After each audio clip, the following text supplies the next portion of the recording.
terakhir sama Pak Tunas itu bahas glikolisis sama siklus Krebs ya? Betul ya? Iya, Ibu.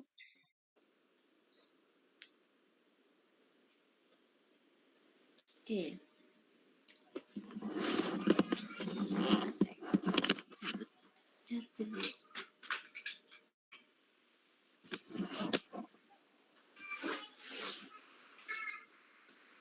Oke, bismillahirrahmanirrahim. Kita lanjut ke biokim ya. Semoga tidak mengantuk. Untuk biokim ini sepertinya tidak lama ya perkuliahannya karena memang materinya sebenarnya tidak terlalu banyak. Jadi semoga saja kita bisa selesai di jam 9 ya supaya tidak terlalu malam. Nah, kemarin sudah belajar yaitu glikolisis dan siklus Krebs. Glikolisis itu berarti adalah tahap pemecahan glukosa menjadi piruvat gitu kan ya. Kalau siklus Krebs berarti suatu siklus di mana lanjutan dari piruvat itu diubah menjadi asetil koenzim A gitu kan ya. Di mana tempatnya itu terjadi di sitosol ya kan. Nah, sekarang ada proses lagi yang namanya adalah gluconeogenesis. Nah, gluconeogenesis berarti itu adalah kebalikan dari proses glikolisis. Ya, jadi kalau glikolisis itu kan kemarin dari glukosa 6-fosfat menjadi fosfoenol piruvat gitu ya. Itu adalah proses glikolisis. Dan fosfoenol piruvat masuk ke dalam siklus Krebs itu menghasilkan asetil koenzim A gitu kan ya. Nah, di sini kalau kita ingat kemarin prosesnya, nah ini prosesnya glikolisis ini ada yang prosesnya berlangsung secara satu arah ataupun bolak-balik gitu ya. Bolak-balik berarti reversible, satu arah berarti irreversible gitu kan ya. Nah, proses yang bolak-balik ini contohnya misalnya dari glukosa 6-fosfat menjadi fruktosa 6-fosfat, ini kan manahnya bolak-balik. Artinya glukosa 6-fosfat bisa diubah menjadi fruktosa 6-fosfat. Fruktosa 6-fosfat pun bisa diubah kembali menjadi glukosa 6-fosfat. Berarti kan artinya ada reaksi kebalikannya. Nah, tetapi dalam satu siklus glikolisis dari atas ke bawah itu tidak selalu panahnya bolak-balik. Ada panah yang satu arah doang nih, dari glukosa menjadi glukosa 6-fosfat. Ada panah yang satu arah juga dari fosfoenol piruvat menjadi piruvat gitu ya. Sedangkan yang lainnya adalah panahnya bolak-balik. Nah, dari glukosa menjadi piruvat itu namanya adalah proses glikolisis.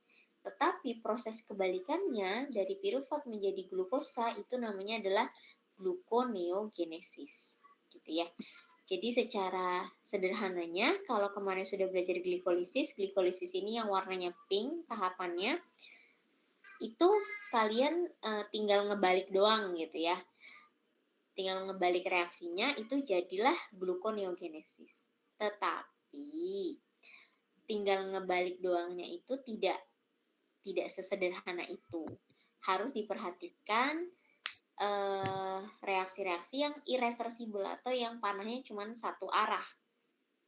Ya, kalau yang panahnya satu arah, maka ketika reaksi kebalikannya itu akan ada perbedaan sedikit, entah itu di enzimnya, entah itu di mekanisme reaksinya gitu ya. Sehingga kalau secara sederhananya boleh kok kita bilang, oh gluconeogenesis itu kebalikan dari glikolisis. Tetapi kan tidak serta-merta hanya kebalikannya saja, seperti itu ya. Nah, balik ke sini. Jadi gluconeogenesis itu adalah sintesis glukosa. Kan kemarin kita kenal metabolisme itu ada yang katabolisme, ada yang anabolisme kan ya. Ya kan? Ada yang mensintesis sesuatu, ada yang memecah sesuatu, gitu kan ya. Mensintesis dari molekul kecil menjadi molekul yang besar atau dari molekul besar dipecah menjadi molekul yang kecil-kecil. Nah, di sini gluconeogenesis adalah proses sintesis glukosa.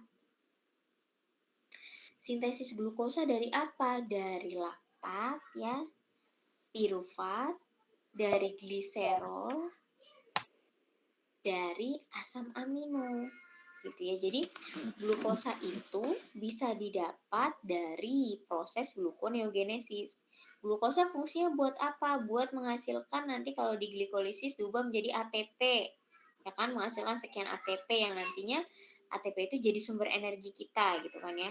Tetapi kan kita kan metabolisme kita tuh tidak tidak sesaklek itu gitu ya. Artinya gini, misal tubuh kita butuh energi. Energinya salah satunya dari glukosa.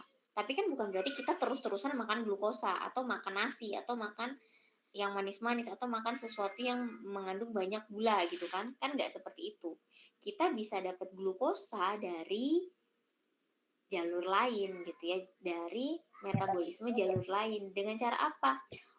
Oh, kita punya pirufat. Pirufat itu bisa diubah kok menjadi glukosa. Jadi kalau kita butuh glukosa, tubuh kita gula darahnya lagi rendah, kita bisa nih, atau kita lagi puasa gitu ya, atau kita lagi telat makan sedikit, kan kita nggak langsung tiba-tiba meninggal gitu kan ya. Karena apa? Karena di dalam tubuh kita itu disetting atau diciptakan bahwa kita tuh bisa metabolisme dari banyak sumber gitu ya. Jadi kalau tiba-tiba tubuh kita butuh glukosa sedangkan kita lagi puasa misalnya kan ya, itu kita bisa ubah pirufat menjadi glukosa atau kita bisa ubah gliserol menjadi glukosa atau kita bisa ubah asam amino menjadi glukosa gitu ya. Nah, jadi gluconeogenesis ini adalah bagaimana sih glukosa itu diperoleh selain dari makanan-makanan yang kita makan gitu ya. Tapi dari dalam tubuh kita sendiri bagaimana sih memperoleh glukosa itu adalah proses gluconeogenesis gitu ya. Nah, gluconeogenesis ini terjadi di mana? Terjadi di mitokondria, di sitosol dan juga di retikulum endoplasma. Jadi ada banyak bagian tubuh yang terlibat ya, mitokondria, sitosol dan retikulum endoplasma. Nah, kalau pada mamalia, gluconeogenesis itu terutama terjadi di hati. Tapi bisa juga terjadi di korteks ginjal, tapi dalam jumlah yang kecil dan juga dalam sel-sel epitel yang melapisi bagian dalam usus halus. Kalau pada manusia, substrat utamanya adalah pirufat, laktat, asam aminoglukogenik, dan gliserol. Asam aminoglukogenik ini bisa didapat dari alanin ya, dari degradasi protein saat kita tuh kelaparan, saat kondisi kita belum makan, saat kita puasa gitu ya. Sedangkan gliserol itu didapat dari degradasi lemak gitu. Sampai sini ada yang mau ditanyakan dulu kah?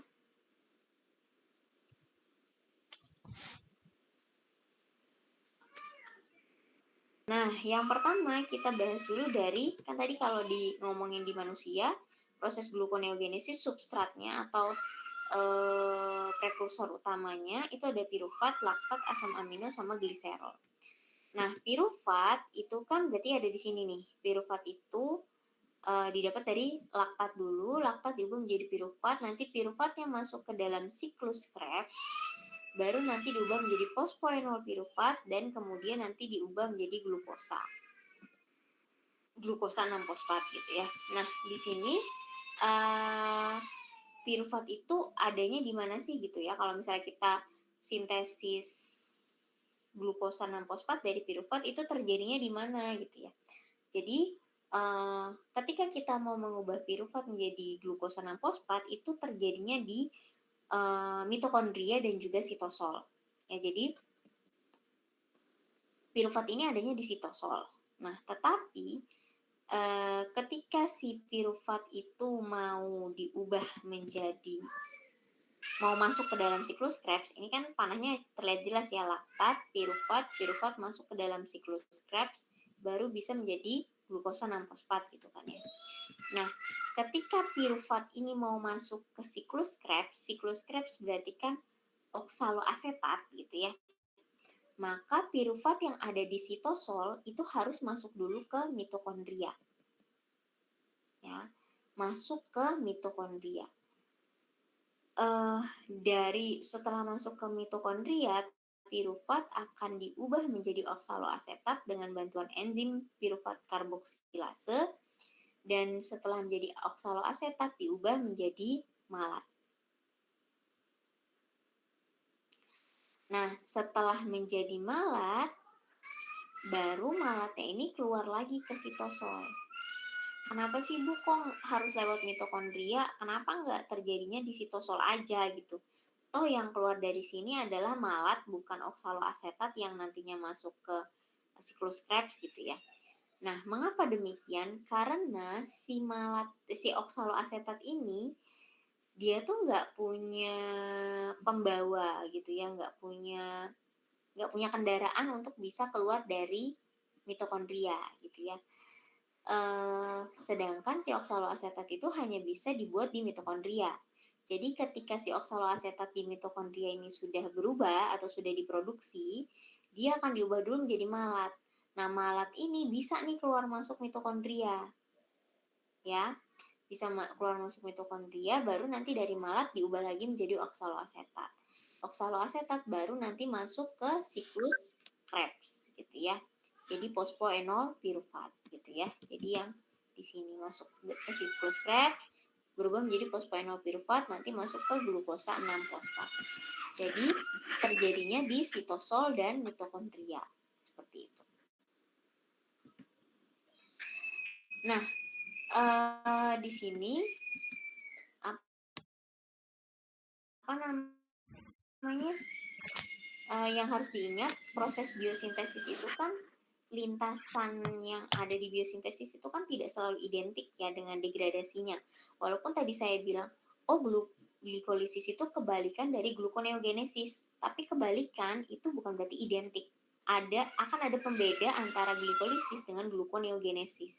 Karena degradasi glukosa 6-fosfat atau proses glikolisis itu tidak akan sama dengan proses sintesisnya, tidak akan sama identiknya. Kenapa? Karena nanti akan lintasan tersebut atau jalur tersebut akan dikontrol oleh enzim pengatur yang berbeda dari enzim katabolismenya, gitu ya. Sehingga sebenarnya proses biosintesis itu ya prosesnya ya, proses secara keseluruhan itu ya nggak bisa balik secara dua arah gitu ya, tetapi adalah satu arah karena ada pembedanya tadi, pembedanya di enzimnya. Nah, ini yang tadi saya jelaskan tadi, walaupun glukosa bisa diubah menjadi pirufat dan pirufat sebaliknya pun bisa diubah menjadi glukosa, tetapi prosesnya tidak seidentik itu, akan ada pembedanya, yaitu pembedanya adalah di proses glukosa menjadi glukosa 6-fosfat, fruktosa menjadi fruktosa 1,6 bisfosfat, dan fosfoenol pirufat menjadi pirufat, gitu ya. Dimana enzim yang pink atau enzim yang proses glikolisis sebagai contoh, ketika glukosa menjadi glukosa 6-fosfat itu pakai enzim heksokinase, tetapi ketika glukosa 6-fosfat menjadi glukosa itu pakai enzim glukosa 6-fosfatase. Gitu ya. Jadi ini yang dibilang tuh tidak identik, proses kebalikannya atau proses degradasinya tuh tidak identik. Glukosa bisa menjadi glukosa 6-fosfat. Glukosa 6-fosfat juga bisa menjadi glukosa, tetapi enzimnya berbeda. Seperti itu ya. Nah, di regulasi gluconeogenesis, oksaloasetat ini merupakan produk dari reaksi karboksilase yang punya dua fungsi, yaitu adalah senyawa intermediat di asam sitrat atau siklus Krebs dan juga prekursor gluconeogenesis. Itu. Jadi oksaloasetat yang dihasilkan di sini itu bisa menjadi masuk ke siklus Krebs atau prekursor untuk sintesis glukosa. Sampai sini apakah ada pertanyaan? Bisa dipahamikah penjelasan saya? Ibu mohon maaf, apa penjelasan yang sebelumnya bisa diulang? Yang slide mana tuh? Yang proses pirufat ini. Yang ini kah? Atau Ya. yang mana? Iya Ibu, betul. Ini? Yang sesudahnya Bu, maaf. Ini? Iya Ibu. Oke. Di sini proses gluconeogenesis itu produk utamanya adalah oksaloasetat ya. Di mana oksaloasetat itu bisa diproduksi itu di mitokondria. Diproduksinya di mitokondria gitu ya, tetapi nanti proses gluconeogenesis itu tidak hanya di mitokondria tapi di sitosol juga. Jadi kan kita prosesnya bukan dari atas ke bawah ya, tapi dari bawah ke atas gitu ya, karena proses gluconeogenesis. Kalau dari atas ke bawah tadi prosesnya glikolisis. Nah, si pirufat, tadi kan lagi ngomongin pirufat ya, pirufat ini kan bisa diubah menjadi oksaloasetat nih. Oksaloasetat itu adalah salah satu senyawa yang ada di siklus Krebs. Artinya apa? Artinya ketika kita melibatkan pirufat untuk diubah menjadi glukosa, itu pasti melewati siklus Krebs. Setelah lewat siklus Krebs baru diubah menjadi fosfoenol pirufat. Itu kan ya. Sampai sini paham ya? Paham Ibu. Oke. Nah, selanjutnya kan tadi pirufat ya, awalnya adalah pirufat. Terus diubah menjadi oksaloasetat baru jadi fosfoenol pirufat atau PEP di sini. Nah, si pirufat itu adanya kan di sitosol. Pirufat ini kan tadi mau diubah menjadi oksaloasetat, ya kan? Bisa nggak sih Bu dia potong kompas ke sini? Ya nggak bisa. Pirufat nggak bisa diubah langsung menjadi oksaloasetat, melainkan pirufat itu harus diubah menjadi malat dulu, baru nanti malatnya bisa diubah menjadi oksaloasetat kembali. Kenapa demikian? Karena walaupun pirufat bisa diubah menjadi oksaloasetat, tapi proses ini berlangsung di mitokondria. Mitokondria tidak bisa mengeluarkan oksaloasetat karena membrannya bersifat impermeable terhadap oksaloasetat. Sehingga oksaloasetat ini nggak bisa nih keluar. Kalau mau keluar, harus diubah menjadi apa? Diubah menjadi malat dulu. Setelah jadi malat, dengan enzim mitokondria malat dehidrogenase, malatnya ini baru bisa deh keluar ke sitosol lagi. Nah, malat ini bisa diubah menjadi oksaloasetat kembali. Jadi oksaloasetat ini adalah produk utama di mana cara mendapatkannya itu tidak bisa hanya lewat sitosol, melainkan harus diproses di mitokondria. Dan di mitokondria oksaloasetat itu tidak bisa keluar karena dia impermeable terhadap oksaloasetat, sehingga diubah dulu menjadi malat, baru nanti setelah keluar ke sitosol, malatnya diubah lagi menjadi oksaloasetat, baru oksaloasetat masuk ke dalam siklus Krebs dan diubah menjadi fosfoenol pirufat seperti itu.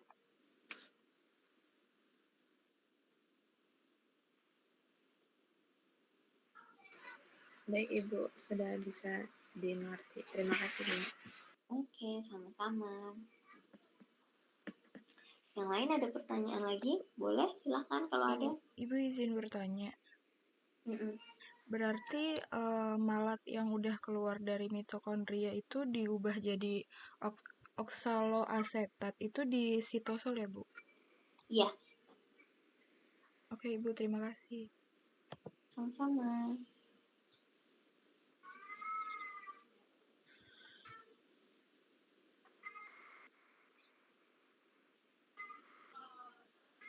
Sampai sini ya. Sampai sini tadi. Jadi walaupun proses kebalikannya itu tidak ini ya. Tidak identik ya. Jadi ada beberapa perbedaan. Nah, apa saja sih perbedaan antara gluconeogenesis dengan glikolisis?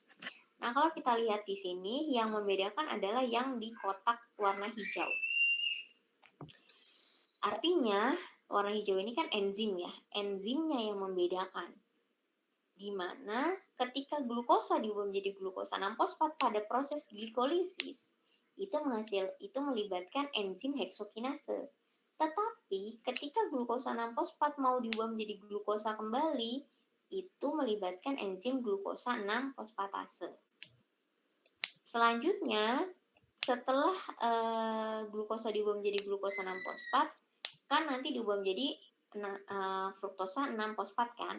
Nah, kalau fruktosa 6-fosfat mau berubah menjadi glukosa 6-fosfat, dia tetap pakai enzim yang sama, tidak ada perbedaan. Jadi intinya kalau dia panahnya bolak-balik, reversibel, dia tidak ada perbedaan. Baik glikolisis maupun gluconeogenesis. Prosesnya sama, reaksinya sama, enzimnya sama. Tetapi yang panah satu doang nih, dari glukosa menjadi glukosa 6-fosfat, dari fruktosa 6-fosfat menjadi fruktosa 1,6 bisfosfat.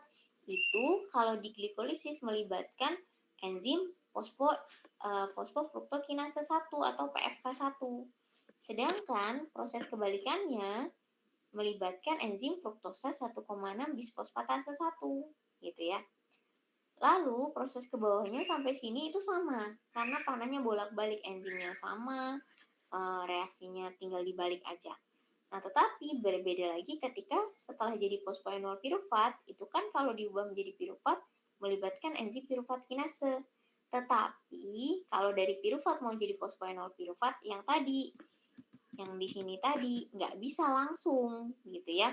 Pirufat nggak bisa langsung jadi fosfoenol pirufat, melainkan harus diubah menjadi oksaloasetat dulu. Dari oksaloasetat baru menjadi fosfoenol pirufat. Gitu. Ya, jadi perbedaannya ada di 3 enzim ini.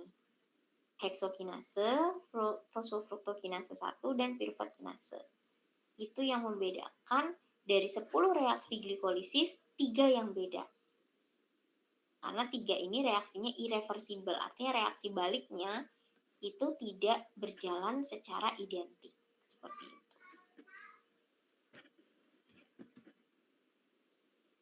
Nah, ini ya, kalau misalnya mau diperjelas lagi ya, kalau di glikolisis heksokinase, gluconeogenesis, glukosa 6-fosfatase, glikolisis itu reaksinya fosfofruktokinase, enzimnya gluconeogenesis fruktosa 1,6 bisfosfatase. Dan pada perubahan fosfoenol pirufat menjadi pirufat itu pakai pirufat kinase. Kalau di gluconeogenesis harus pakai 2 tahap. Diubah dulu menjadi oksaloasetat, baru diubah menjadi fosfoenol pirufat.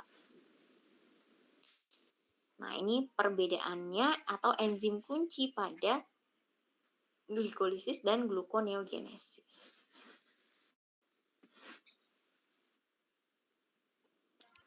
Ada pertanyaan sampai sini? Boleh, silakan kalau ada pertanyaan.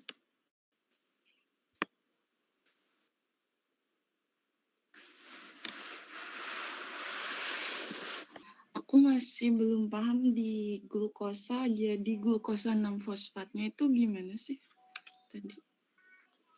Yang mana? Yang ini? Iya, Ibu. Oke. Kalau glukosa menjadi glukosa 6-fosfat berarti dia adalah reaksinya glikolisis ya. Itu melibatkan enzim heksokinase. Sedangkan proses kebalikannya, glukosa 6-fosfat menjadi glukosa itu melibatkan enzim glukosa 6-fosfatase. Jadi reaksi glukosa ke bawah sini ya sampai dia berubah menjadi pirufat itu adalah proses glikolisis atau yang ditandai dengan warna pink. Sedangkan reaksi kebalikannya dari pirufat sampai menjadi glukosa kembali itu namanya reaksi gluconeogenesis. Itu reaksi kebalikannya. Seperti itu. Kalau perubahan glukosa menjadi glukosa 6-fosfat itu melibatkan enzim heksokinase, tapi reaksi kebalikannya melibatkan enzim glukosa 6-fosfatase. Gitu. Gimana? Sudah lebih paham? Baik, Ibu. Terima kasih. Oke. Nah, kita masuk ke penjelasan masing-masing substrat utama ya. Tadi ada pirufat, laktat, asam amino, sama gliserol. Kalau pirufat tadi ya, yang dia harus diubah dulu menjadi oksaloasetat, baru menjadi fosfoenol pirufat dan masuk ke Tadi pirufat menjadi oksaloasetat masuk ke siklus Krebs, baru jadi fosfoenol pirufat dan bisa diubah menjadi glukosa 6-fosfat gitu ya. Nah, ini jadi penjelasan ini tuh sama kayak penjelasan yang ini tadi. Ya, jadi pirufat itu mau jadi fosfoenol pirufat, dia harus lewat oksaloasetat dulu. Karena ini merupakan salah satu enzim kunci ya dari pirufat menjadi fosfoenol pirufat itu pembeda enzim kunci atau pembeda dari reaksi glikolisis dengan gluconeogenesis. Kalau glikolisis, fosfoenol pirufat menjadi pirufat langsung prosesnya. Tapi kalau dari pirufat mau jadi fosfoenol pirufat harus lewat oksaloasetat dulu, baru jadi fosfoenol pirufat gitu ya. Nah, jadi reaksi ini harus dikonversi dulu piruvatnya menjadi fosfoenol pirufat melalui oksaloasetat. Yang mana tadi pirufat itu ada di sitosol, lalu masuk ke dalam mitokondria gitu kan ya. Lalu di dalam mitokondria itu pirufat diubah menjadi oksaloasetat. Tapi karena oksaloasetat itu nggak bisa keluar dari mitokondria karena dia nggak bisa mitokondrianya impermeable, artinya oksaloasetat itu nggak punya kendaraan gitulah ya buat pergi dari si mitokondria, maka dia harus diubah dulu menjadi malat. Baru setelah malatnya keluar di mitokondria diubah lagi menjadi oksaloasetat. Oksaloasetat baru nanti diubah menjadi fosfoenol pirufat. Seperti itu. Nah, selanjutnya laktat. Bagaimana nih kalau kita punya laktat, kita mau ubah menjadi glukosa gitu ya. Nah, laktat ini kan nanti bisa diubah menjadi pirufat. Jadi laktat ubah aja menjadi pirufat. Piruvatnya ya kayak tadi prosesnya masuk ke dalam mitokondria. Ini kan ada di sitosol nih ya. Yang di luar garis kuning ini kan sitosol. Laktat yang ada di sitosol diubah menjadi pirufat. Piruvatnya masuk ke dalam mitokondria. Pirufat diubah menjadi oksaloasetat. Oksaloasetat nggak bisa langsung keluar ke sitosol karena dia nggak punya kendaraan, impermeable membrannya atau nggak punya transporter. Sehingga oksaloasetat harus masuk ke siklus Krebs. Ini kan siklus Krebs kan? Oksaloasetat kalau mau lengkapnya ya diubah menjadi sitrat dulu, diubah menjadi alfa ketoglutarat, jadi suksinil koenzim A, jadi fumarat, baru jadi malat. Nah, setelah jadi malat, ada malat yang keluar ke sitosol, ada malat yang masuk lagi ke dalam siklus Krebs untuk diubah lagi menjadi oksaloasetat lagi, muter lagi prosesnya gitu kan ya. Nah, malat yang diubah menjadi oksaloasetat kembali itu masuk ke dalam siklus Krebs, itu sudah dibahas di minggu lalu. Nah, tetapi malat yang keluar ke sitosol, nah inilah yang cikal bakal terjadinya proses gluconeogenesis. Malat yang sudah keluar dari sitosol diubah menjadi oksaloasetat. Setelah jadi oksaloasetat baru bisa diubah menjadi fosfoenol pirufat. Dari fosfoenol pirufat, sampai sini kan? Fosfoenol pirufat diubah menjadi fosfogliserat. Diubah lagi menjadi 3 fosfogliserat, diubah lagi menjadi 1,3 bisfosfogliserat, diubah lagi menjadi 2 gliseraldehyde 3 fosfat. Terus sampai ke atas sampai akhirnya nanti menghasilkan glukosa. Seperti itu. Jadi proses pembedanya adalah hanya di laktat. Laktat jadi pirufat dulu. Tapi kalau pirufat tadi proses menjadi fosfoenol piruvatnya itu harus lewat mitokondria baru keluar ke sitosol. Sedangkan proses glikolisisnya, kalau glikolisis dari fosfoenol piruvat ke pirufat ya langsung aja gitu. Tapi dari pirufat ke fosfoenol piruvat dia harus muter dulu nih ke bawah sini, baru bisa ke sini gitu. Dah, sampai sini pirufat sama laktat ada pertanyaan nggak?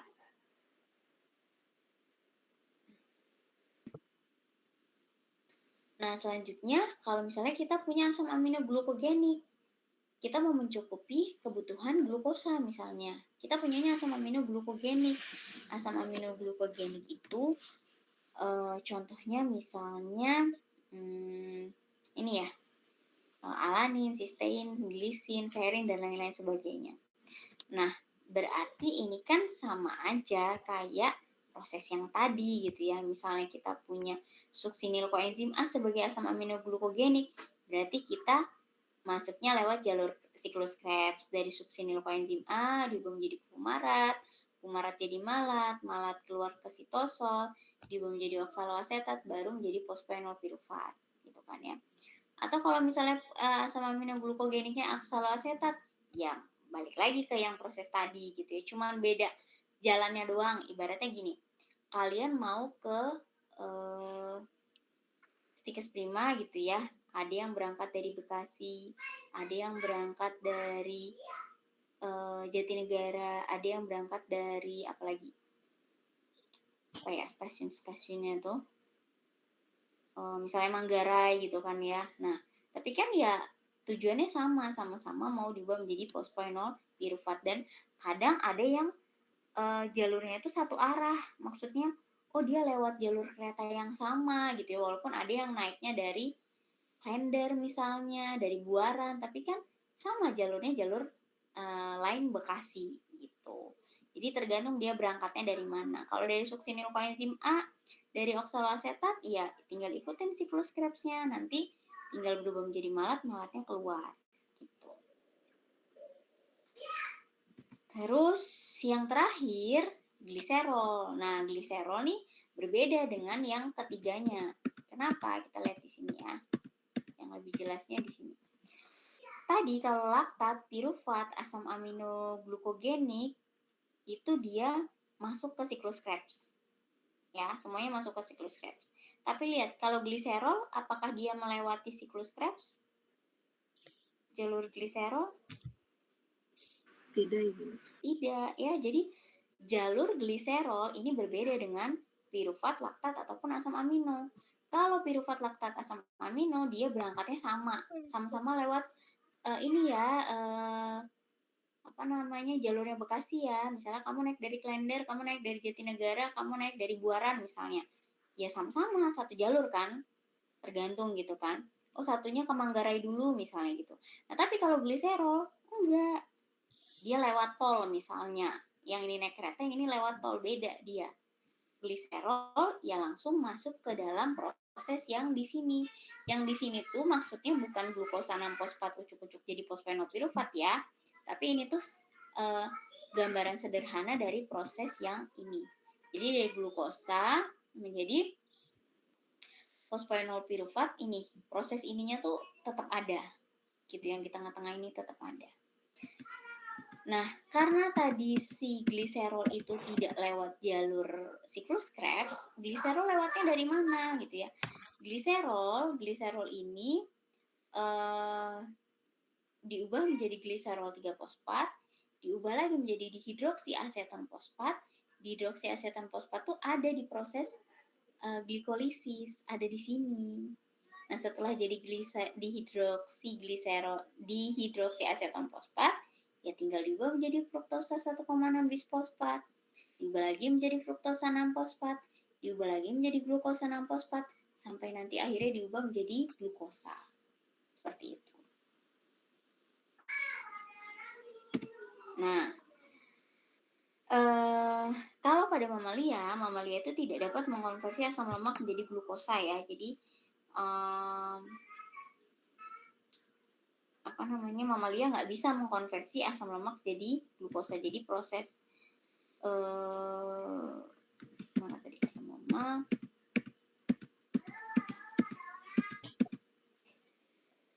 Asam lemak yang di sini ya dengan gliserol itu tidak terjadi di mamalia.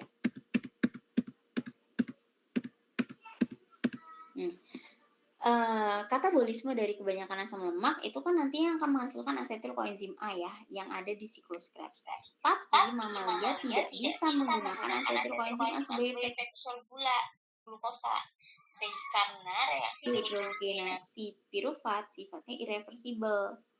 Oleh sebab itu, tidak ada konversi asam lemak menjadi glukosa pada mamalia.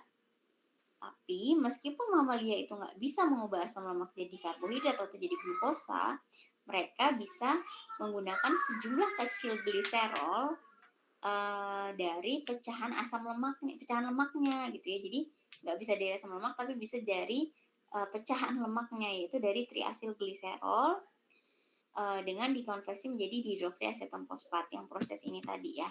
Jadi kalau mamalia nggak bisa mengkonversi asam lemak jadi glukosa, tapi dia bisa mengubah gliserol menjadi glukosa. Nah, nanti asetil koenzim A yang berasal dari katabolisme asam lemak masuk ke siklus Krebs dan rantai transfer elektron untuk menghasilkan energi, bukan untuk masuk ke gluconeogenesis untuk menghasilkan glukosa. Ini kalau pada mamalia. Asetil koenzim A ini yang dari siklus Krebs ya. Nah, sampai sini dulu ada pertanyaan nggak?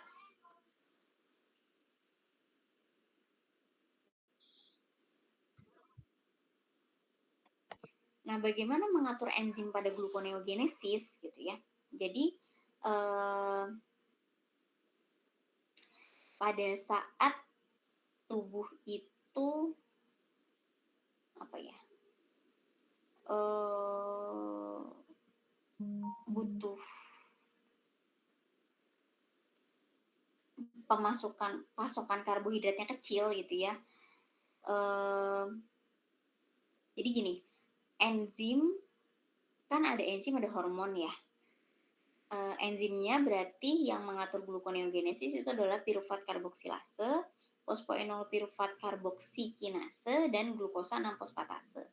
Tetapi hormonnya ada hormon insulin sama glukagon gitu ya. Insulin ini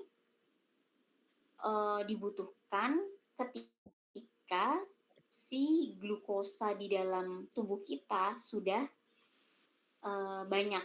Artinya kalau kita punya glukosa, kita akan artinya pada proses glikolisis itu kan glukosa akan diubah menjadi piruvat. Nah, itu butuh hormon insulin. Nah, tetapi kebalikannya, ketika tubuh kita kekurangan glukosa gitu ya, artinya proses gluconeogenesisnya pengen berlangsung, maka yang dibutuhkan adalah hormon glukagon. Seperti itu. Nah, ini ringkasan dari reaksi sintesis glukosa menjadi dari piruvat ya, dari piruvat menjadi glukosa melalui gluconeogenesis. Ini membutuhkan 4 ATP, 2 GTP, 2 NADH, 2H+, 4 H2O untuk menghasilkan glukosa, 4 ADP, 2 GDP, 6 fosfat, dan 2 NAD+. Sedangkan kalau proses glikolisis, dia glukosa menghasilkan 2 ATP dan plus 2 piruvat. Jadi beda. Proses glikolisis hanya menghasilkan 2 ATP, sedangkan proses gluconeogenesis butuh 4 ATP untuk menghasilkan glukosa. Seperti itu. Nah ini ya, reaksi gluconeogenesis menghasilkan glukosa membutuhkan energi yang cukup, yaitu cukup besar ya, 4 ATP plus 2 GTP. Tapi meskipun demikian, gluconeogenesis tetap diperlukan untuk menjaga kadar gula dalam darah supaya kadar gula normal dalam tubuh supaya normal gitu kan ya. Karena kadangkala ada orang yang kekurangan kadar gula darahnya rendah, ada yang kadar gula darahnya tinggi gitu. Ketika kadar gula darahnya rendah, berarti kan butuh banyak glukosa. Glukosanya kan bukan berarti kita harus makan sebanyak-banyaknya, tapi kita juga bisa memanfaatkan proses metabolisme yang ada di dalam tubuh kita. Salah satunya adalah melalui proses gluconeogenesis. Seperti itu. Nah, sampai sini ada pertanyaan kah? Sampai sini ada pertanyaan untuk gluconeogenesis? Cuma 20 slide tapi banyak banget.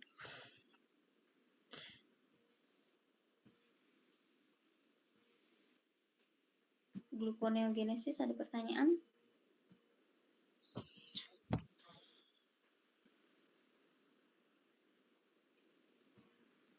Ada pertanyaan? Gluconeogenesis?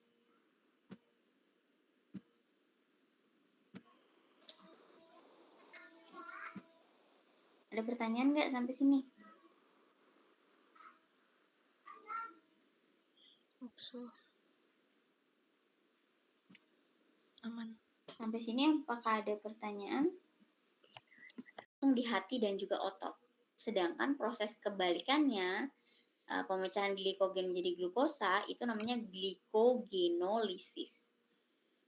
Ketika kita belajar biokimia tentang metabolisme, memang istilah-istilahnya kadang bikin kita belibet ngomong gitu ya. Cuman ya kita pelan-pelan aja. Nanti kalau saya ada salah belibet ngomong juga tolong diingatkan. Karena emang kata-katanya tuh agak mirip-mirip. Nah, glikogen itu apa sih? Kan glikogen itu bisa membentuk glukosa. Glukosa juga bisa diurai menjadi glikogen gitu kan ya. Glukosa bisa diubah menjadi, bisa disintesis menjadi glikogen, glikogen bisa dipecah menjadi glukosa gitu kan ya. Nah, glikogen itu apa sih? Karena glikogen itu bisa dipecah menjadi glukosa, maka glikogen itu disebut polimer glukosa. Artinya apa? Glukosa saling berikatan itu membentuk glikogen. Berikatannya melalui ikatan alfa 1,4 dan alfa 1,6 glikosidi. Dan glikogen ini merupakan bentuk simpanan glukosa di dalam tubuh. Jadi tubuh kita tuh sebenarnya misalnya habis makan karbohidrat, habis makan protein yang ada sedikit glukosanya, terus habis makan buah gitu kan yang ada glukosanya, itu glukosanya tidak langsung semuanya tuh habis diubah menjadi energi, tetapi ada juga simpanan glukosa yang disimpan oleh tubuh kita. Itu dalam bentuk glikogen gitu ya. Jadi glikogen ini adalah polimer dari glukosa di mana dia terdiri dari gabungan-gabungan glukosa yang berikatan melalui ikatan 1,6, artinya C di nomor 1 dengan C di nomor 6, dan ikatan antara C nomor 1 dengan C nomor 4 gitu ya.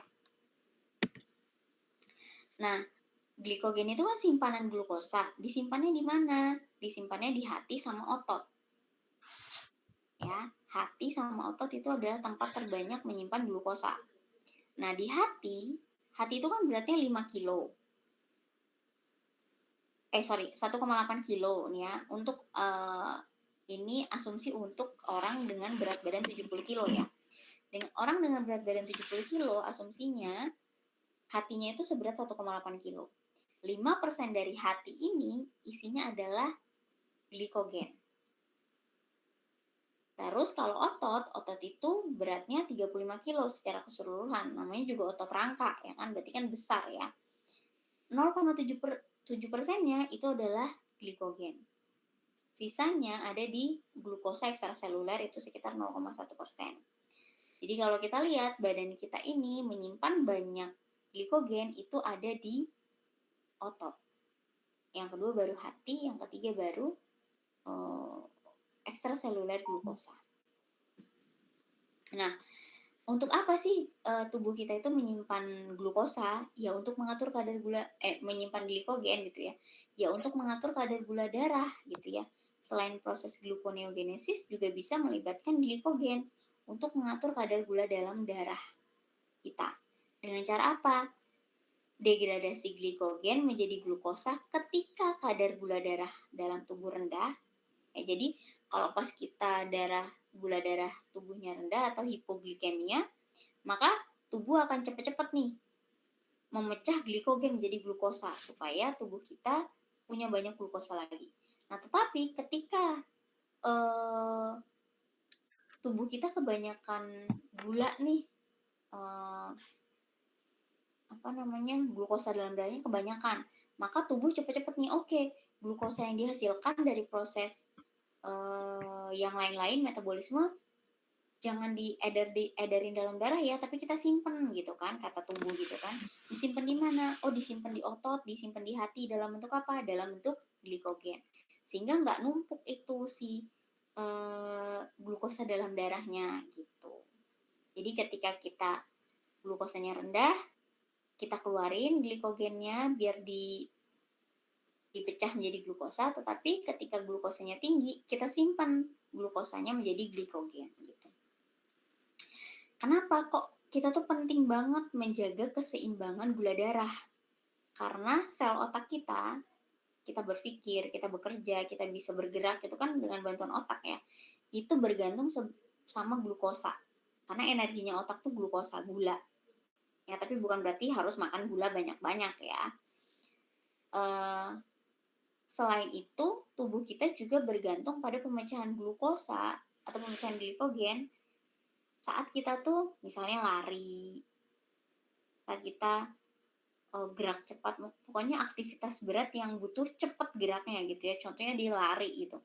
Kalau kita lari kan kita nggak sempet nih buat makan atau apa gitu kan, tapi kita tetap punya tenaga. Karena apa? Karena tubuh kita menyimpan glikogen gitu. Nah, Glukosa yang didapatkan dari glikogen juga bisa digunakan untuk memproduksi energi pada kondisi anaerob. Ya, anaerob itu maksudnya adalah oksigennya sedikit. Ya pada saat lari itu tadi gitu kan ya. Nah, sampai sini ada pertanyaan dulu nggak tentang glikogen?